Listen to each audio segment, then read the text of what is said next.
خاص خبر۔ انہوں نے اخبار میں خبر دیکھی تو چونک اٹھے، تینوں نے باری باری خبر پڑھی، پھر اخبار انسپکٹر جمشید کے آگے رکھ دیا۔ ابا جان ذرا یہ خبر پڑھی ہے۔ معبود نے خبر پر انگلی رکھتے ہوئے کہا۔ کوئی خاص خبر ہے کیا؟ انسپکٹر جمشید نے چائے کی پیالی نیچے رکھتے ہوئے پوچھا۔ جی خاص ہی سمجھے، فرزانہ بولی۔ انسپکٹر جمشید نے خبر پر نظر ڈالی۔ خبر کی سرخی تھی خیرات کے باقاعدہ پروگرام کا افتتاح۔ اس کے نیچے تفصیل کچھ اس طرح تھی: آج شام 4 بجے برٹن روڈ پر کوٹھی نمبر 10 میں خیرات کے باقاعدہ افتتاح ہو رہا ہے۔ آج کے بعد بھی ہر روز شام کو 4 بجے خیرات تقسیم کی جایا کرے گی۔ ضرورت مند اصحاب ضرور بضرور تشریف لائیں اور خاطر خواہ فائدہ اٹھائیں۔ آپ ضرورت مند حضرات سے مذاق خیال نہ فرمائیں اور بلا جھجک تشریف لائیں۔ انشاءاللہ آپ یہاں سے خالی ہاتھ نہ لوٹیں گے، بلکہ ہر لحاظ سے مطمئن ہو کر جائیں گے۔ یاد رکھیے، موقع سے فائدہ اٹھائیے ورنہ پچھتائیں گے۔ ضرورت مند لوگوں کے خیر خواہ کے چچا آج اس تقریب کا افتتاح کریں گے۔ افتتاح کے بعد خیرات تقسیم کرنے کا کام شروع کر دیا جائے گا۔ آپ کا خادم سلمان حمید، برٹن روڈ، کوٹھی نمبر 10۔ انسپکٹر جمشید کو خبر کو پڑھنے کے ساتھ ساتھ مسکراتے بھی جا رہے تھے اور خبر ختم کرنے پر ہنس پڑے۔ عجیب خبر ہے، انہوں نے کہا۔ آپ نے شاید اس پر توجہ نہیں دی کہ خبر کس کی طرف سے ہے؟ محمود نے مانی خیز لہجے میں کہا۔ اب انسپکٹر جمشید نے نیچے لکھے ہوئے نام کو پڑھا، سلمان حمید۔ کیوں، اس نام میں کیا خاص بات ہے؟ انہوں نے پوچھا۔ آپ بھول گئے ہمارا کلاس فیلو ہے، فاروق بولا۔ اچھا، پھر تو بڑی خوشی کی بات ہے کہ تمہارا دوست اتنا سخی ہے۔ لیکن انسپکٹر جمشید کچھ کہتے کہتے رک گئے۔ انہیں اچانک کوئی خیال آیا تھا۔ آپ رک کیوں گئے؟ کچھ کہہ رہے تھے۔ ہاں، میں یہ کہنے والا تھا کہ یہ کام تو دراصل اس کے والد کو کرنا چاہیے تھا۔ وہ تمہارا دوست تو ابھی اسکول میں پڑھتا ہے، اس کے بعد دولت کہاں سے آ گئی؟ ٹھیک ہے، دراصل یہی بات تو ہم آپ کو بتانا چاہتے ہیں، محمود نے کہا۔ کیا بات؟ عبدالحمید صاحب کا چند روز پہلے انتقال ہو چکا ہے، یعنی اس کے والد کا؟ انسپکٹر جمشید نے پوچھا۔ جی ہاں، اور اب یہ ان کی ساری دولت کا تنہا وارث ہے۔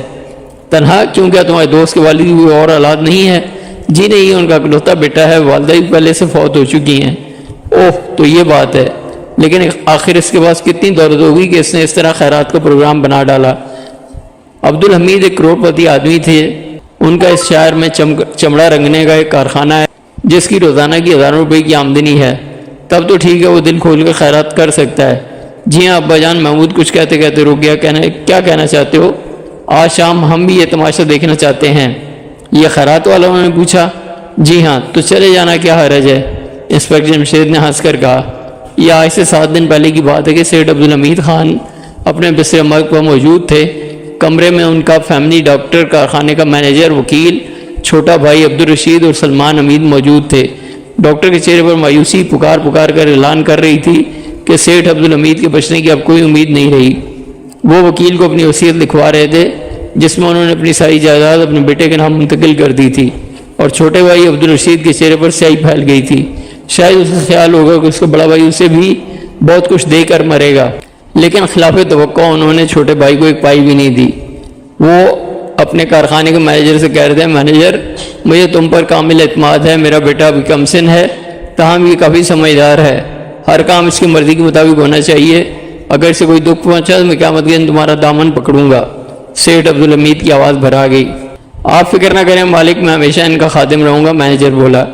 اس کے بعد سیٹھ صاحب نے اپنے بیٹے کو گھر کی تجوری کی اور دوسری الماریوں کی چابیاں دیتے ہوئے کہا، لو بیٹا، یہ تجوری اور دوسری الماریوں کی چابیاں ہیں۔ آخر میں صرف اتنا کہوں گا کہ میں نے اپنی ساری زندگی غریبوں کی مدد کی ہے، تم بھی ان کا خیال رکھنا، ایسا نہ ہو کہ تم انہیں فراموش کر دو۔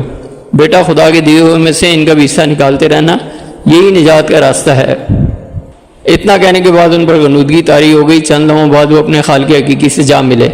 گھر کے ملازم اور سلمان حمید پھوٹ پھوٹ کر روئے۔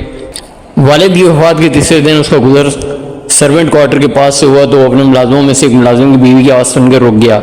وہ کہہ رہی تھی، گھر میں نہ آٹا ہے نہ لکڑیاں، بڑے صاحب خود آ کر حالات پوچھ لیا کرتے تھے، آج انہیں مرے 3 دن ہو گئے، تنخواہ تو تمہیں معلوم ہی ہے مہینے کی 15 تاریخ کو ہی ختم ہو جاتی ہے، مہنگائی کے اس دور میں تنخواہ پورے مہینے کہاں چلتی ہے، اب کیا کروں، چھوٹے صاحب بیچارے ابھی اپنے باپ کے غم میں ہی ڈوبے ہوئے ہیں، ان سے جا کر کچھ کہنا اچھا نہیں لگتا۔ ملازم کی آواز سنائی دی، ہاں یہ بھی ٹھیک ہے، تو کسی سے قرض ہی لاؤ۔ اچھا، آواز مایوسی میں ڈوبی ہوئی اس کے کانوں میں آئی۔ سلمان حمید نے انہیں گفتگو سنی تو دل تھام کر رہ گیا۔ فوراً وہاں سے پلٹ کر اپنے والد مرحوم کے کمرے میں آیا اور زندگی میں پہلی مرتبہ دیوار میں نصب تجوری کو کھولا۔ تجوری نوٹوں سے بھری ہوئی تھی۔ اس نے اس میں سے چند نوٹ نکالے اور الٹے قدموں ملازم کوارٹر کے پاس پہنچا۔ دستک دی تو ملازم باہر نکلا اور اسے دیکھ کر حیران رہ گیا۔ چھوٹے صاحب آپ، اس کے منہ سے نکلا۔ ہاں مجھے معاف کرنا، باپ کے غم میں ان کی نصیحت کو بھول گیا، یہ لو ان سے اپنا کام چلاؤ۔ ملازم نے ہزار کے سبز نوٹوں کو دیکھا تو اس کی آنکھیں پھٹی کی پھٹی رہ گئیں۔ اس کے منہ سے تو کوئی لفظ نہ نکل سکا، البتہ آنکھوں میں آنسو ضرور آ گئے جو شکریہ کا اظہار تھے۔ سلمان حمید واپس اپنے کمرے میں آیا تو نئی سوچوں نے اسے اپنے گھیرے میں لے رکھا تھا۔ وہ سوچ رہا تھا یہ دنیا کیسی ہے، اس دنیا میں کتنے لوگ دکھی ہیں، کتنے ایسے ہیں جنہیں روٹی میسر نہیں، بہتوں کے پاس سر چھپانے کا ٹھکانہ نہیں اور وہ فٹ پاتھوں پر زندگی گزارتے ہیں۔ آخر کیوں ایسا کیوں ہے؟ جبکہ مجھ جیسے بھی ہیں جنہیں یہ بھی معلوم نہیں کہ ان کے پاس کتنی دولت ہے، جو کاروں میں گھومتے ہیں، کوٹھیوں میں رہتے ہیں، گرم کمروں میں نرم گداز بستروں پر سوتے ہیں۔ ایسا کیوں ہے؟ یہ اتنے امیر لوگ ملک کے ان غریبوں کی طرف کیوں نہیں دیکھتے؟ وہ ان کی مدد کیوں نہیں کرتے؟ کم از کم اتنی مدد کہ انہیں 2 وقت کی روٹی مل سکے، سر چھپانے کے لیے ٹوٹی پھوٹی جگہ ہی مل جائے، انہیں فٹ پاتھوں پر بھوکا نہ مرنا پڑے۔ یہ امیر لوگ ایسا کیوں نہیں کرتے؟ وہ نہیں کرتے تو کیا ہوا؟ مجھے تو کچھ کرنا چاہیے۔ ہاں میں ضرور ان کے لیے کچھ کروں گا۔ میں اس دنیا میں تنہا ہوں، میرا کون ہے؟ کیوں نہ میں ان غریبوں کو ہی اپنا بناؤں؟ آخر یہ انگن دولت کس کام آئے گی؟ میں کیا کروں اتنی ڈھیر ساری دولت کو؟ اس دولت میں سے ان غریبوں کو کچھ نہ کچھ ملتے رہنا چاہیے۔ ہاں میرے والد کی بھی یہ نصیحت ہے۔ ٹھیک ہے میں کل سے یہی کچھ کروں گا۔ اگلے دن اس نے صبح سویرے اپنے مینیجر کو بلایا۔ مینیجر اس کے کمرے میں داخل ہوا تو وہ بولا، انکل ہمارے کارخانے کی روزانہ آمدنی کتنی ہے؟ جی کیا مطلب؟ مینیجر ہکا بکا رہ گیا، شاید اسے ایسے سوال کی توقع نہیں تھی۔ میرا مطلب ہے کارخانے سے ہمیں روزانہ کتنا منافع ہو جاتا ہوگا؟ یہی کوئی 2.5 لاکھ روپے روزانہ۔ ٹھیک ہے آپ جا سکتے ہیں۔ میں سمجھا نہیں آپ نے یہ بات کیوں پوچھی؟ جلدی سمجھ جائیں گے، میں کل آپ کو بتاؤں گا، اس وقت آپ جائیں۔ مینیجر سوچ میں کھویا ہوا چلا گیا تو اس نے میرے وکیل کو فون کیا اور گھر آنے کی درخواست کی۔ وہ بھی جلدی وہاں پہنچ گیا۔ آئیے وکیل صاحب معاف کیجیے گا، میں نے آپ کو ناوقت تکلیف دی۔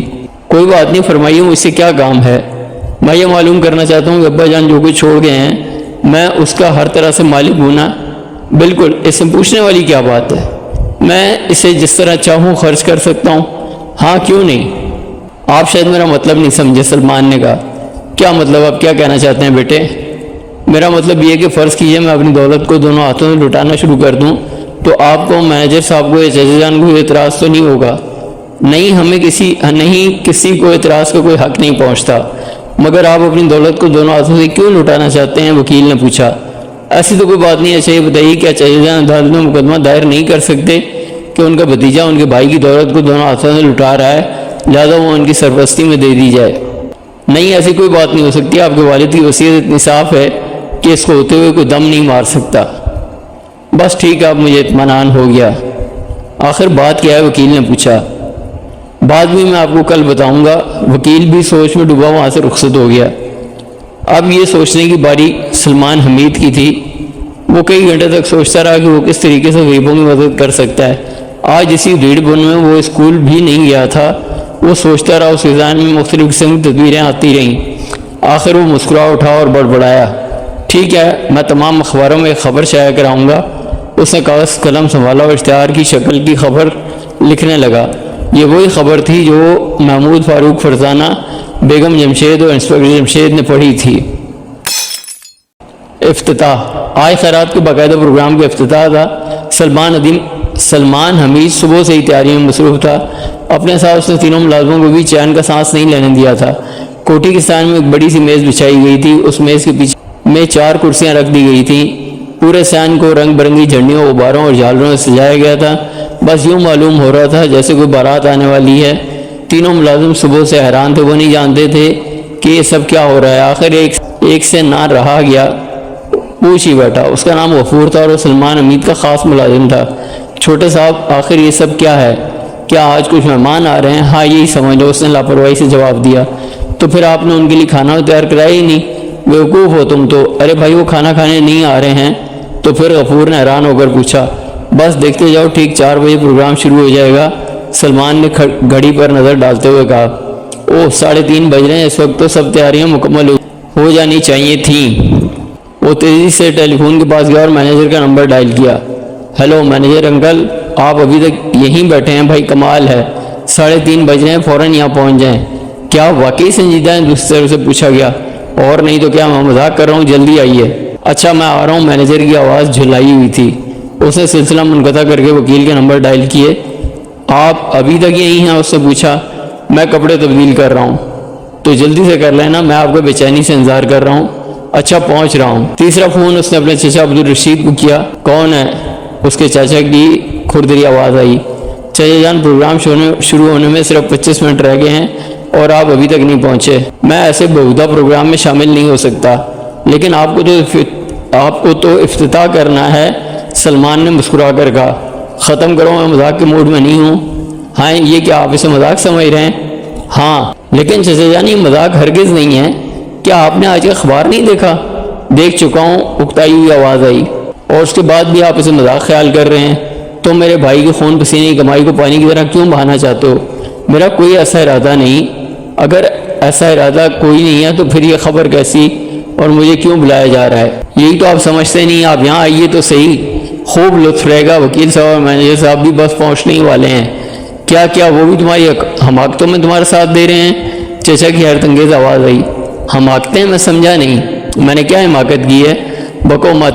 جی اچھا، مگر آپ آ تو جائیے۔ ہاں آ رہا ہوں، مجھے آنا ہی پڑے گا، نہیں تو تم تو ساری دولت لٹا دو گے۔ دوسری طرف سے ریسیور کے پٹخنے کی آواز آئی۔ تینوں کو فون کرنے کے بعد اس نے کوٹھی کے چوکیدار کو بلایا۔ وہ بندوق لے آیا اور اٹینشن کھڑا ہو گیا۔ اپنا اسٹول بھی لے آؤ اور یہاں میز کے بعد بیٹھ جاؤ۔ صاحب ہمارا اور کیا کام ہے؟ پٹھان چوکیدار نے حیران ہو کر پوچھا۔ کام ہے تبھی کہہ رہا ہوں، جاؤ جا کر اسٹول لے آؤ، سلمان نے غصے سے کہا۔ اچھا صاحب، چوکیدار چلا گیا، لیکن اس کا انداز ظاہر کر رہا تھا جیسے وہ سلمان کو پاگل سمجھ رہا ہے۔ وہ اسٹول لے کر آ گیا تو سلمان اپنے والد کے کمرے میں داخل ہوا۔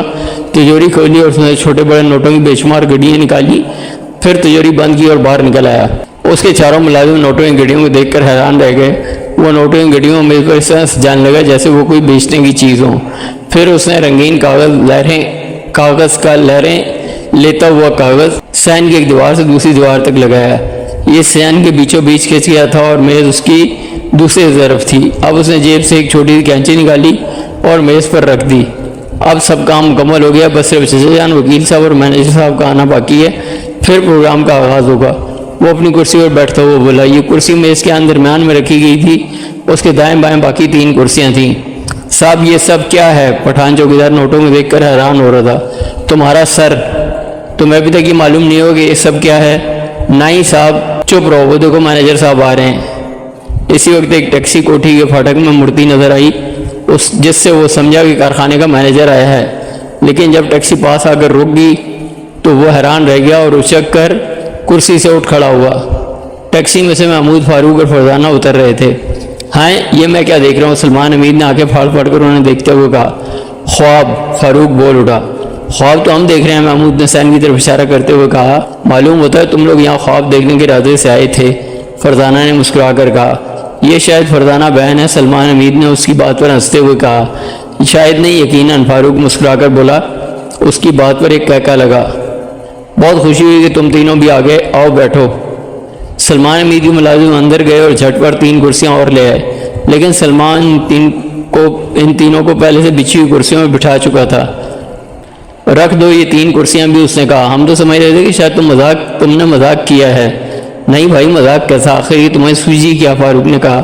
بھائی سوچتی کیا، بس والد صاحب نصیحت کر گئے ہیں کہ غریبوں کا خیال رکھیں۔ اب اس دنیا میں نہ جانے کتنے غریب ہوں گے، آدمی کس کی مدد خود جا کر کر سکتا ہے۔ اب ضرورت مند لوگ خود ہی آ سکیں گے اور اس طرح نہ مجھے ان کی تلاش میں پریشانی ہوگی، نہ میری تلاش میں انہیں۔ بہت خوب، یہ پروگرام تو بہت ہی شاندار ہے، لیکن بہتر تھا کہ تم کوئی لنگر جاری کر دیتے، فرزانہ نے تجویز پیش کی۔ کیا مطلب؟ یار تم لنگر کا مطلب نہیں جانتے؟ محمود نے اسے گھور کر دیکھا۔ نہیں یہ ٹھیک ہے، میں فرزانہ بہن کی بات نہیں سمجھ سکا، ویسے ایک لنگر کا تو مجھے ہی پتہ ہے، وہ جو جہاز کا ہوتا ہے، سلمان نے معصومیت سے بھرپور لہجے میں کہا۔ اس کی بات پر تینوں کی ہنسی نکل گئی۔ نہیں بھائی، لنگر کا مطلب ہے غریبوں اور محتاجوں کے لیے کھانے پینے کا انتظام کر دینا۔ اس قسم کا لنگر حضرت علی علیہ السلام نے جاری کیا تھا۔ وہاں ہر روز منو کھانا پکتا تھا اور صبح سے شام تک غریب لوگ خوب سیر ہو کر کھایا کرتے تھے۔ حاتم طائی اور کئی دوسرے سخی لوگوں نے بھی اس قسم کے لنگر جاری کیے تھے۔ اس دور میں بھی شاید کوئی اللہ کا بندہ ہوگا جس نے لنگر جاری کیا ہوگا، محمود نے تفصیل سے بتایا۔ بہت خوب فرزانہ بہن کی تجویز تو بہت ہی زبردست ہے، میں فوراً ہی ایک لنگر جاری کرنے کا انتظام کروں گا اور تم دیکھو گے کہ انشاءاللہ تعالیٰ چند روز کے اندر اندر لنگر جاری ہو جائے گا۔ لیکن وہ ذرا رکا، لیکن کیا؟ لیکن لنگر جاری کرنے کا یہ مطلب ہرگز نہیں کہ میں پروگرام بند کر دوں گا، یہ بھی باقاعدہ جاری رہے گا۔ بھائی نیک کاموں میں کیسی کنجوسی، تم جو چاہے کرو، فاروق بول اٹھا۔ دیکھو نا، میری بات سمجھنے کی کوشش کرو، لنگر سے لوگوں کو صرف کھانا وغیرہ مل سکتا ہے، لیکن انسانی ضروریات صرف کھانے پینے تک تو محدود نہیں ہیں، انہیں پہننے کے لیے کپڑے، جوتے اور ہزاروں چیزوں کی ضرورت ہوتی ہے۔ سلمان نے معقول بات کہی۔ واہ، بڑے پتے کی بات کی ہے تم نے، محمود خوش ہو کر بولا۔ واقعی فرزانہ اور فاروق کے منہ سے بیک وقت نکلا۔ اچھا، اب پروگرام میں کیا دیر ہے؟ محمود نے پوچھا۔ کیوں، تمہیں کوئی جلدی ہے؟ نہیں، یہ بات نہیں، میں تو یوں ہی پوچھا تھا۔ بس 4 بجے پروگرام شروع ہو جائے گا، چند منٹ باقی ہیں۔ مینیجر صاحب، وکیل صاحب اور چچا جان پہنچنے والے ہیں، اور ضرورت مند لوگ، ان کے بغیر پروگرام کیسے شروع ہوگا؟ تمہارا کیا خیال ہے، ضرورت مند نہیں آئیں گے؟ ابھی تک تو کوئی نظر نہیں آ رہا۔ پرواہ نہیں، لوگ آئیں گے ضرور، پہلے دن ہو سکتا ہے تھوڑے آئیں، لیکن دن بدن ان کی تعداد میں اضافہ ہوتا چلا جائے گا۔ آج تو اس لیے کم آئیں گے کہ وہ اس خبر کو مذاق خیال کریں گے۔ ایک اور بھی مشکل ہے، فرزانہ بول اٹھی۔ تم اپنی مشکلات اپنے پاس رکھو، جب دیکھو تمہیں کوئی مشکل درپیش رہتی ہے، فاروق نے جل کر کہا۔ بھائی سن تو لو، کیا کہنا چاہتی ہے؟ محمود نے ہنس کر کہا۔ اچھا بتاؤ، اب کیا مشکل ہے؟ فاروق نے رونی صورت بنا کر پوچھا، جس پر وہ ہنس پڑے۔ ضرورت مند لوگوں کے ہجوم میں کچھ دھوکے باز بھی ہوں گے جو ضرورت مند تو ہوں گے نہیں، لیکن لالچ کی بنا پر پیسے لینے آ جائیں گے۔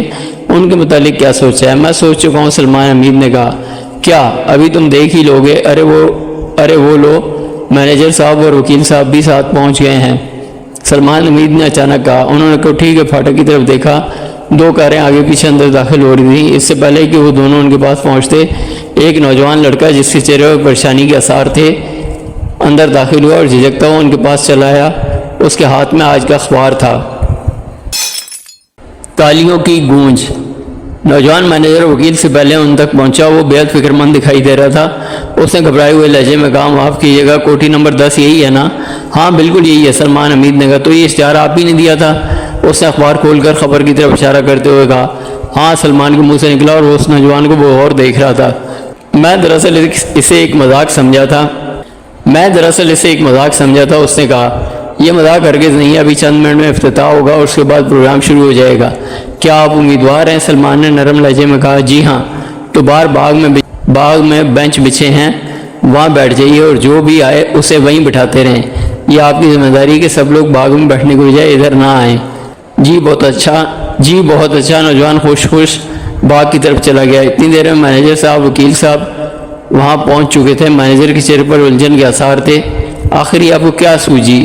وہ کرسی پر بیٹھتے ہوئے بولا۔ وکیل بھی بیٹھ گیا تھا۔ جس وقت ابا جان اس دنیا سے رخصت ہوئے، کیا آپ موجود نہیں تھے؟ سلمان حمید مسکرایا۔ موجود تھا، مینیجر نے جھنجھلا کر کہا۔ پھر کیوں پوچھ رہے ہیں کہ مجھے کیا سوجی؟ سلمان مسکرایا۔ کیا مطلب یہ کہ ابا جان نے مجھے نصیحت فرمائی تھی کہ غریبوں کی مدد کرتا رہوں۔ تو کیا غریبوں کی مدد کرنے کا یہی طریقہ ہے؟ اس نے سارے انتظامات کی طرف طنز بھری نظروں سے دیکھتے ہوئے کہا۔ اگر آپ کو کوئی اور بہتر طریقہ معلوم ہو تو وہ بتا دیں۔ سلمان کی اس بات پر محمود، فاروق اور فرزانہ کو ہنسی آ گئی۔ میں نے کوئی خیرات کالج میں تعلیم حاصل نہیں کی، مینیجر نے اعتراض کیا۔ تو پھر خاموش رہیں، آپ کو اس لیے نہیں بلایا گیا کہ پروگرام پر اعتراضات کی بارش کریں۔ پھر مجھے کس لیے بلایا گیا؟ میری مدد کریں۔ بھلا میں کیا مدد کر سکوں گا؟ دراصل آج پہلا دن تھا، اس لیے آپ کو بھی بلا لیا۔ روزانہ آپ کے آنے کی ضرورت نہیں۔ بیٹا 4 بجنے میں صرف 3 منٹ باقی، وکیل نے مشفقانہ لہجے میں کہا۔ نہ جانے چچا جان اب تک کیوں نہیں آئے؟ اس وقت تک آ جانا چاہیے تھا۔ آخر ان کی کیا ضرورت؟ مینیجر نے چین بچین ہو کر کہا۔ وہ میرے بزرگ ہیں، میں ان کے ہاتھ سے شروع کراؤں گا۔ بہت بہتر جناب، جو آپ کے جی میں آئے کیجیے۔ میرا خیال ہے میں انہیں پھر فون کر کے معلوم کرتا ہوں کہ وہ چل پڑے ہیں یا نہیں۔ سلمان حمید یہ کہہ کر اپنی کرسی سے اٹھ رہی تھا کہ ایک ٹیکسی آ کر رکی اور اس میں سے اس کے چچا عبدالرشید اترے۔ ان سب نے دیکھا، ان کا چہرہ غصے سے سرخ ہو رہا تھا۔ وہ سب اٹھ کھڑے ہوئے۔ سلمان حمید نے میز سے کینچی اٹھائی اور اپنے چچا کی طرف بڑھاتے ہوئے کہا، لیجیے چچا جان، بسم اللہ کیجیے۔ آخر یہ سب کیا ہنگامہ ہے؟ وہ بولے۔ یہ خیرات کا ہنگامہ ہے، فرزانہ بول اٹھی۔ یہ کون ہے؟ انہوں نے غصیلی آواز میں کہا۔ میرے دوستوں کی بہن سلمان حمید نے محمود اور فاروق کی طرف اشارہ کرتے ہوئے کہا۔ کیا تم میرے بھائی کی دولت کو دونوں ہاتھوں سے لٹا دینے پر تل گئے ہو؟ جی نہیں، میں انہیں کے ایک حکم کی تعمیل کر رہا ہوں۔ چچا جان اس وقت ٹھیک 4 بج رہے ہیں، دیر نہ کریں، فوراً افتتاح کر دیں، لوگوں کو پریشانی ہو رہی ہوگی۔ کن لوگوں کو؟ جو امداد وصول کرنے کی خاطر آئے ہیں۔ سلمان نے کہا مجھے تو یہاں تم لوگوں کے سوا کوئی نظر نہیں آتا، وہ سب باغ میں انتظار کر رہے ہیں، میں تمہیں ایسا نہیں کرنے دوں گا۔ وکیل صاحب، اب سلمان حمید وکیل کی طرف مڑا۔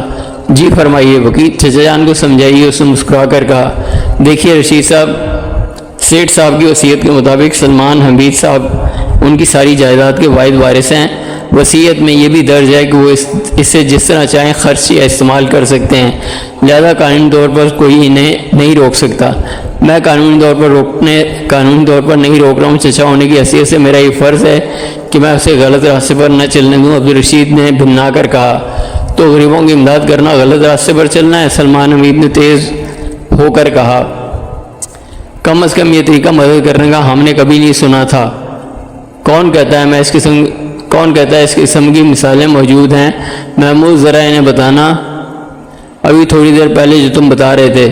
جی ہاں، حضرت علی علیہ السلام نے اپنے دور خلافت میں لنگر جاری کیا ہوا تھا۔ اس طرح حاتم طائی بھی دنیا میں ایک سخی کے نام سے یاد کیا جاتا ہے، اور پھر ہمارے حضور صلی اللہ علیہ وسلم کے پاس جس قدر مال آتا تھا وہ اسے فوراً ہی خیرات کر دیتے تھے۔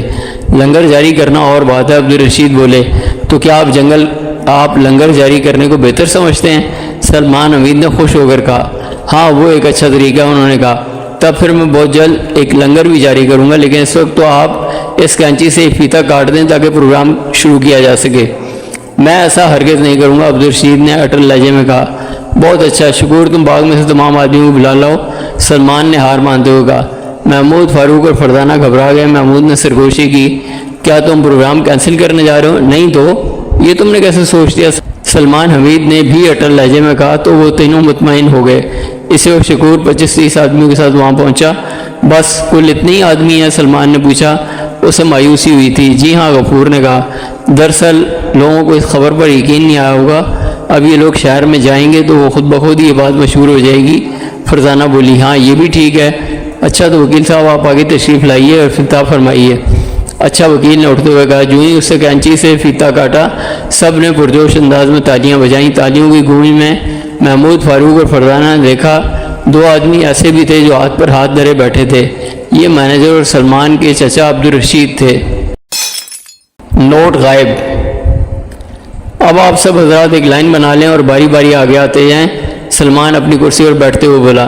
انہوں نے فوراً ہی لائن بنا لی۔ سب سے آگے وہی نوجوان تھا جس کے ہاتھ میں اخبار تھا اور جو سب سے پہلے ان تک پہنچا تھا۔ سلمان کے اشارے پر وہ آگے بڑھا۔ تمہارا نام؟ اس نے پوچھا۔ جی اجاز احمد۔ تمہیں کتنے پیسوں کی ضرورت ہے؟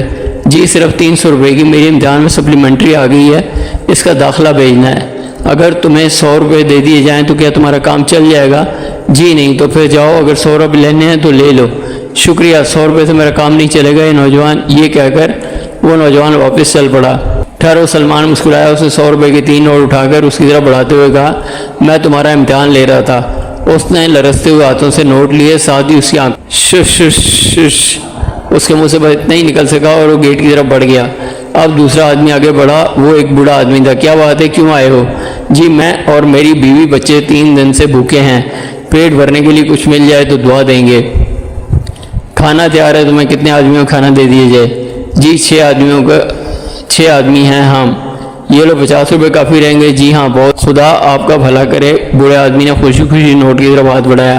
نہیں، 6 آدمیوں کے لیے 50 روپے کافی نہیں ہوں گے، یہ 100 روپے لے جاؤ اور جب ختم ہو جائیں تو پھر آ جانا۔ خدا آپ کو قیامت تک زندہ رکھے۔ بوڑھے نے نوجوان نے نوٹ تھامتے ہوئے کہا۔ کیا کہا؟ ٹھہرو، اپنے الفاظ واپس لو، سلمان حمید نے گھبرا کر کہا، جس پر ان تینوں کو ہنسی آ گئی۔ جی بوڑھا چونک اٹھا۔ میں قیامت تک زندہ نہیں رہنا چاہتا بابا، ایسی دعا نہ دو، خدا آپ کو سکھی رکھے۔ چلو یہ ٹھیک ہے۔ تیسرا آدمی آگے بڑھا۔ یہ ایک صحت مند ہٹا کٹا نوجوان تھا۔ کیوں بھائی، تمہیں کیا چاہیے؟ جی غریب ہوں، پیسے کا محتاج ہوں، کوئی کام نہیں کرتے، کام نہیں ملتا، بہت تلاشی ہے، نوکری کرو گے؟ سلمان نے پوچھا۔ ہاں 200 روپے ماہوار ملیں گے۔ جی کر لوں گا، اس نے مری ہوئی آواز میں کہا۔ تو پھر ایک طرف بیٹھ جاؤ، ان لوگوں سے فارغ ہو کر تمہاری نوکری کا بندوبست کروں گا۔ وہ مایوس ہو کر دیوار سے لگ کر بیٹھ گیا اور یہ سلسلہ یوں ہی چلتا رہا۔ لوگ آگے بڑھتے رہے، اپنی غرض بتاتے رہے اور پیسے لے کر جاتے رہے۔ محمود، فاروق اور فرزانہ کھیل سے بہت لطف اندوز ہو رہے تھے۔ صرف 2 آدمی بیدار بیٹھے تھے، سلمان کے چچا اور مینیجر۔ جب سب لوگ ایک ایک کر کے نمٹ گئے تو سلمان نے اس ہٹے کٹے آدمی کا خیال آیا تو سلمان کو اس ہٹے کٹے آدمی کا خیال آیا جسے نوکری دینے کے لیے کہا تھا، اور اب تم آؤ، اس نے دیوار کی طرف مڑتے ہوئے کہا۔ وہ سب حیران رہ گئے، ہٹا کٹا آدمی غائب تھا۔ اگلے دن پونے چار بجے شام سلمان حمید پھر سین میں میز بچھوا چکا تھا، اس کے تینوں ملازم اور چوکیدار بھی وہیں موجود تھے۔ آج ضرورت مندوں کی آمد کا تانتا 3:30 بجے سے ہی لگ گیا تھا۔ کل کی نسبت آج بہت زیادہ لوگ آئے تھے، پھر 4 بجنے سے پہلے ہی وہ سین میں جمع ہو گئے۔ اگر آپ لوگوں نے بدنظمی کا مظاہرہ کیا تو یہ سلسلہ بند کر دیا جائے گا۔ مہربانی فرما کر خاموشی سے سب لوگ ایک لائن میں کھڑے ہو جائیں۔ میں پہلے اندر جا کے پیسے لاؤں گا اور پھر ہر شخص باری باری آ کر اپنی ضرورت بیان کرے گا۔ پیشہ ور بھکاری برائے مہربانی تشریف لے جائیں۔ یہ پروگرام ان کے لیے شروع نہیں کیا گیا۔ کل بھی ایک موٹا تازہ آدمی آ گھسا تھا، جب اسے ملازمت کی پیشکش کی تو وہ فوراً رفو چکر ہو گیا۔ سلمان حمید نے کہا اور کرسی سے اٹھ کھڑا ہوا۔ آج اسے مینیجر، وکیل اور چچا جان میں سے کسی کو نہیں بلایا تھا۔ ابھی وہ کرسی سے اٹھا ہی تھا کہ شکور بول اٹھا، چھوٹے صاحب یہ تو سراسر ناانصافی ہے۔ کیا مطلب؟ وہ چونک اٹھا۔ کل ہم بھی یہ کہنا چاہتے تھے مگر مہمانوں کی وجہ سے نہ کہہ سکے۔ ارے تو کہو نا، کہنا چاہتے ہو؟ کیا کہنا چاہتے ہو؟ کیا ناانصافی کی ہے میں نے؟ جناب کہ آپ نے ضرب المثل نہیں سنی، اول خویش بعد درویش؟ سنی ہے، سنی کیوں نہیں؟ پھر سے تمہارا کیا مطلب ہے؟ کل آپ ہمیں اور چوکیدار کو تو بھول گئے۔ اوہ واقعہ مجھ سے بڑی غلطی ہوئی، خیر آج اس غلطی کا ازالہ کیا جائے گا، بے فکر رہو۔ پٹھان کل کہہ رہا تھا کھوچا سب کو دیا، کیا عام آدمی نہیں؟ شکور نے بتایا، جس پر سلمان کو ہنسی آ گئی اور اس نے پٹھان کا کندھا تھپتھپاتے ہوئے کہا، بے فکر رہو خان، آج سب سے پہلے تمہیں دیا جائے گا۔ پھر اپنے والد کے کمرے میں داخل ہوا۔ باہر پر ان کا فوٹو آویزاں تھا، وہ تصویریں مسکرا رہے تھے اور اس کی آنکھوں میں آنسو بھر آئے۔ اس کے منہ سے بھرائی ہوئی آواز میں نکلا، ابا جان میں نے آپ کے حکم کی تعمیل شروع کر دی ہے، امید ہے آپ میرے اس اقدام سے خوش ہوں گے۔ یہ کہہ کر وہ تجوری کے سامنے جا کھڑا ہوا، چابی سوراخ میں داخل کی، ہلکا سا ایک کھٹکا ہوا، اس نے ہینڈل پکڑ کر دروازہ کھولا اور دوسرے ہی لمحے وہ دھک سے رہ گیا۔ تجوری، خالی تجوری اس کا منہ چڑھا رہی تھی، اس میں نوٹوں کی ایک گڈی بھی نہیں تھی۔ لاکھوں روپے کی چوری کو حیران و پریشان کھڑا تجوری گھورے جا رہا تھا اور سوچ رہا تھا کہ کیا کرے کیا نہ کرے۔ باہر امداد حاصل کرنے والے اس کے منتظر تھے اور وہ انہیں جا کر کیا کہے؟ کیا انہیں بتا دے کہ چوری ہو گئی ہے لہذا وہ کل ہیں؟ یہ تو ٹھیک ہے، میرے یہ بتانے کے بعد وہ لوگ چلے جائیں گے، مگر وہ سب کتنے مایوس ہوں گے، نہ جانے ان میں سے کیسے ضرورت مند ہوں۔ لاکھوں روپے کی چوری، ہو سکتا ہے کچھ ایسے بھی ہوں جنہوں نے 2-3 دن سے کچھ نہ کھایا ہو، پھر کیا ان کا خالی ہاتھ چلے جانا مجھ سے برداشت ہو سکے گا؟ نہیں، ہرگز نہیں، یہ نہیں ہو سکتا، میں ان کو مایوس نہیں لوٹا سکتا۔ اس خیال کے آتے ہی وہ ٹیلی فون کے پاس آیا، اپنے مینیجر کے نمبر ڈائل کرنے لگا۔ جلدی دوسری طرف سے کہا گیا، یہ ملر ٹینری ہے، مینیجر صاحب فوراً 10,000 روپے لے کر یہاں آ جائیں۔ کیا بات ہے جناب، پیسوں کی ایسی کیا ضرورت پڑ گئی؟ اور پھر تجوری بھی ہے، اور پھر تجوری میں اوہو ان باتوں کا وقت نہیں، آپ فوراً یہاں پہنچ جائیں۔ اس نے ریسیور کو کریڈل پر پٹک دیا اور مینیجر کا انتظار کرنے لگا۔ وہ بے چینی کے عالم میں ٹہل رہا تھا کہ غفور اندر داخل ہوا۔ کیا بات ہے چھوٹے سرکار، آپ نے بہت دیر لگا دی، میں ابھی آتا ہوں، اگر مینیجر آئے تو اسے اندر ہی لے آنا۔ باہر لوگ طرح طرح کی باتیں منا رہے ہیں، کیوں کیا کہہ رہے ہیں؟ کہہ رہے ہیں شاید صاحب کا مدد کرنے کا ارادہ نہیں ہے تبھی اندر سے باہر نہیں نکلے۔ ایسی کوئی بات نہیں، انہیں جا کر تسلی دو، میں بھی آ رہا ہوں۔ جی اچھا، مگر بات کیا ہے؟ آپ کچھ پریشان دکھائی دیتے ہیں۔ نہیں ایسی کوئی بات نہیں۔ اچھا میں باہر جا کر ان لوگوں کو سمجھاتا ہوں۔ وہ پوری کہہ کر مڑا ہی تھا کہ اس کی نظریں کھلی تجوری پر پڑی۔ تجوری بالکل خالی تھی۔ وہ چونک اٹھا، ارے تجوری تو خالی ہے، ہاں لیکن تم اس بات کا ذکر نہیں کرو گے، سمجھے؟ جی سمجھ گئے۔ غفور حیران و پریشان باہر نکل گیا۔ ٹھیک 7 منٹ بعد وہ مینیجر کو ساتھ لیے ہوئے اندر داخل ہوا۔ مینیجر کے ہاتھ میں بیگ تھا، اس نے بیگ کھولا اور اس میں سے 10,000 روپے نکال کر سلمان حمید کی طرف بڑھاتے ہوئے بولا، یہ لیجئے، مگر بات کیا ہے؟ بات معلوم کرنا چاہتے ہیں آپ؟ اسے مینیجر کو تیز نظروں سے گھورتے ہوئے کہا۔ وہ گڑبڑا کر رہ گیا، جی ہاں آپ کچھ پریشان دکھائی دے رہے ہیں۔ وہ دیکھیے تجوری کھلی پڑی ہے اور اس میں آپ کو کچھ نظر آ رہا ہے؟ اب مینیجر نے تجوری کی طرف دیکھا اور اس طرح اچھلا جیسے اسے بجلی کا جھٹکا لگاؤ۔ یہ کیا ہے؟ اس کی آنکھیں حیرت کی زیادتی سے پھیل گئیں۔ ابھی خاموش ہی رہی گا، پہلے میں ان غریبوں کو فارغ کر دوں۔ سلمان حمید نوٹ اٹھائے باہر آیا، انہیں میز پر رکھا۔ مینیجر بھی اس کے پیچھے چلا آیا۔ سلمان نے سب سے پہلے اپنے ملازموں کی ضرورت پوری کی، اس کے بعد جلدی ان سب کو بھگتایا۔ اس کے بعد وہ اندر آئے۔ سلمان حمید نے فون کا ریسیور اٹھایا، انسپکٹر جمشید کے نمبر ڈائل کرنے لگا۔ ان کے 2 نمبر وہ پہلے ہی ڈائریکٹری سے نوٹ کر چکا تھا۔ انسپیکٹر جمشید ابھی تک اپنے دفتر میں کام کر رہے تھے۔ ان کی عادت تھی کہ وہ 5 بجے تک کام کرتے تھے۔ ان کے علاوہ ڈی آئی جی صاحب بھی 5 بجے سے پہلے دفتر سے نہیں جاتے تھے۔ ڈی آئی جی صاحب کے چپراسی ان کے کمرے میں داخل ہوا اور بولا، صاحب نے سلام بولا ہے سر۔ اچھا میں آتا ہوں۔ چپراسی کمرے سے نکل گیا۔ انہوں نے جلدی جلدی اپنے آگے رکھی فائل کے ورق الٹے اور کھڑے ہو گئے۔ میں ذرا ڈی آئی جی صاحب کے پاس جا رہا ہوں۔ انہوں نے دوسری طرف سے آتے ہوئے سب انسپیکٹر اکرام سے کہا، وہ کہیں باہر گیا ہوا تھا۔ جی اچھا، اس نے کہا۔ انسپیکٹر جمشید نے ڈی آئی جی کے کمرے میں داخل ہو کر انہیں سلوٹ کیا۔ وہ مسکرائے اور بولے، بیٹھو جمشید، کہو کیا حال ہے؟ جی بس ٹھیک ہے، شکر ہے خدا کا۔ ان دنوں شہر میں ہر طرف امن ہی امن ہے۔ یوں معلوم ہوتا ہے جیسے چور ڈاکو کچھ عرصے کے لیے شہر ہی چھوڑ کر چلے گئے ہوں۔ جی ہاں، بات تو کچھ ایسی ہی ہے، اسی لیے میں نے فیصلہ کیا ہے۔ وہ کچھ کہتے کہتے رک گئے، پھر بولے، میں نے فیصلہ کیا ہے کہ تمہیں 1-2 ماہ کی چھٹی دے دی جائے تاکہ تم بھی بیوی بچوں کے ساتھ کسی پرفضا مقام پر ہوا ہو۔ کئی سال سے تم نے کوئی لمبی چھٹی نہیں لی، ضرورت نہیں پڑی۔ انسپیکٹر جمشید نے کہا، یہ بات نہیں، مجھے میں نے تمہیں اس کی اجازت نہیں دی کہ تم سر اٹھا کر بھی ادھر ادھر دیکھ سکو، لیکن سر۔ ہاں کہو، میں چھٹی لے کر کیا کروں گا؟ میرا کہیں جانے کا پروگرام نہیں ہے۔ میں جانتا ہوں تم یہ کس لیے کہہ رہے ہو، کسی پرفضا مقام پر جانا اتنا آسان نہیں ہے، جیب میں بھی کچھ ہونا چاہیے، اور اس مہنگائی کے دور میں ملازم پیشہ آدمی کے پاس اتنے پیسے کہاں کہ وہ اس کی جرت کر سکے۔ کیوں یہی خیال تمہیں باہر جانے سے روک رہا ہے نا؟ جی بات تو یہی ہے۔ تو سنو، میں نے حکومت سے سفارش کی تھی اور تمہارے بارے میں ایک فائل چلائی تھی کہ کافی عرصے سے تم دن رات محنت کر رہے ہو، لہٰذا وہ تمہیں اسپیشل الاؤنس دیا جائے۔ حکومت نے منظوری دے دی ہے، اب تمہیں ہر ماہ 3000 روپے اسپیشل الاؤنس کی صورت میں ملیں گے۔ ان کے علاوہ گزشتہ 1 سال کے 36,000 روپے بھی حکومت نے منظور کیے ہیں، جو تم آج ہی لے سکتے ہو۔ اوہ، یہ آپ نے کیا کیا؟ انسپیکٹر جمشید حیران رہ گئے۔ کیوں، کیا تمہیں اس میں خوشی نہیں ہوئی؟ مجھے افسوس سے کہنا پڑتا ہے کہ نہیں۔ کیا مطلب؟ ڈی آئی جی چونک کر بولے، میرا ملک غریب ہے، جو تنخواہ دوسروں کو ملتی ہے میں اسی تنخواہ پر گزارا کروں گا۔ زائد تنخواہ لینا ملک پر ظلم کرنے کے برابر ہوگا، اس لیے میں یہ الاؤنس لینے سے انکار کرتا ہوں۔ مجھے افسوس ہے، امید آپ برا نہیں مانیں گے۔ مجھے تمہارے خیالات جان کر بہت خوشی ہوئی۔ تمہاری جتنی بھی تعریف کی جائے کم ہے۔ جب میں افسران بالا کو یہ بات بتاؤں گا تو یقیناً ان کے دلوں میں بھی تمہاری عزت کئی گنا بڑھ جائے گی۔ شکریہ۔ اسی وقت میز پر رکھے فون کی گھنٹی بجی۔ ڈی آئی جی صاحب نے فون کا ریسیور اٹھا کر کان سے لگا لیا۔ دوسری طرف سے اکرام کی آواز سنائی دی، سر، انسپیکٹر صاحب کے لیے فون ہے۔ اچھا۔ ڈی آئی جی نے ریسیور انسپیکٹر جمشید کی طرف بڑھا دیا، تمہارا فون ہے۔ ہیلو، کون صاحب؟ انکل، میں سلمان حمید ہوں۔ سلمان حمید؟ انسپیکٹر جمشید کے منہ سے نکلا، پھر فوراً ہی انہیں یاد آ گیا۔ اوہ، میں سمجھ گیا بھائی، تم محمود فاروق کے کلاس فیلو ہو نا؟ جی ہاں۔ اور وہ تمہارا پروگرام کا کیا حال ہے؟ کل افتتاح ہو چکا ہے۔ جی ہاں، مجھے محمود فاروق اور فرزانہ نے ساری تفصیل بتا دی تھی۔ مجھے تمہارے خیالات جان کر بہت خوشی ہوئی۔ شکریہ انکل۔ ہاں، تم نے بتایا نہیں کہ فون کیسے کیا؟ یہاں چوری ہو گئی ہے، سلمان کی آواز آئی۔ کیا مطلب؟ میری تجوری لاکھوں روپے کل شام تک موجود تھے اور اب وہ بالکل خالی ہے۔ کیا کہا؟ بالکل خالی ہے؟ جی ہاں، آج میں میں آ رہا ہوں، کسی چیز کو ہاتھ نہ لگانا۔ جی بہتر۔ انسپیکٹر جمشید نے ریسیور رکھ کر ڈی آئی جی صاحب کی طرف مسکرا کر دیکھا۔